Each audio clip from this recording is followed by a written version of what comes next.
едно време три братчета прасенца. Те живеели близо до гората и за да се предпазят от страшния си вълк, който живеел в нея, решили да си построят къщички. Моята къщичка ще е от слама, казало първото прасенце. Второто пък казало, а моята ще е от дърво. Третото прасенце, което било най-умно и най-работливо, казало, моята пък ще е от тухли. А през това време лошият си вълк тайно ги наблюдавал.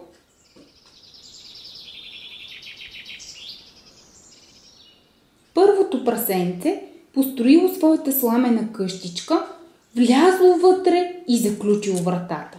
Вълкът му заговорил отвън. Прасенце, прасенце, пусни ме да видя хубавата ти нова къщичка. Махай се от тук, извикало оплашеното прасенце. Пусни ме, че ще духна, ще пухна и ще съборя къщичката ти. Гневно изкрещял вълкът.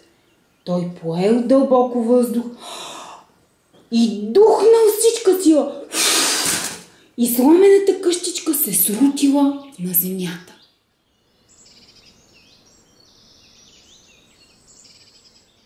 Първото прасенце избягало бързо в дървената къщичка на братчето си. Вълкът отново занареждал отвън. Прасенце, прасенце, пусни ме да видя хубавата ти нова къщичка. Махай се! Извикало второто прасенце разтреперано. Пусни ме, че ще духна, ще пухна и ще съборя къщичката ти. Гневно извикал вълкът.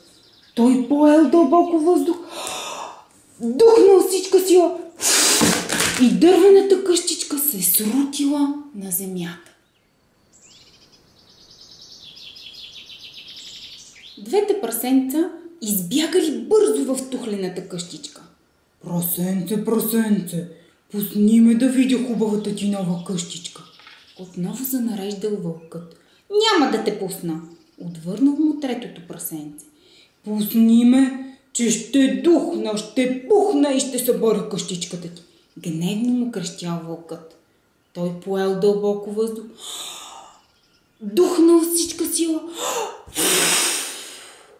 но тухлената къщичка била много здрава. Ха-ха-ха-ха-ха!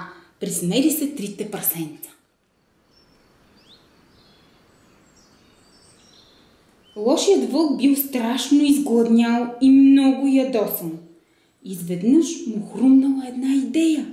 Той донесъл една висока стълба и се качил на покрива на къщата.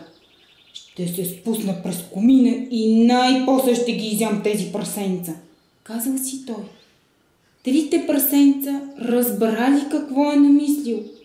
Какво ще правим сега? Проплакали оплашени първите две прасенца. Но третото прасенце вече имало нещо на ум. Напалило огъня в камината и когато вълкът влязъл през комина, паднал право в огъня, изгорил се, избягал от къщата и повече не се върнал в гората.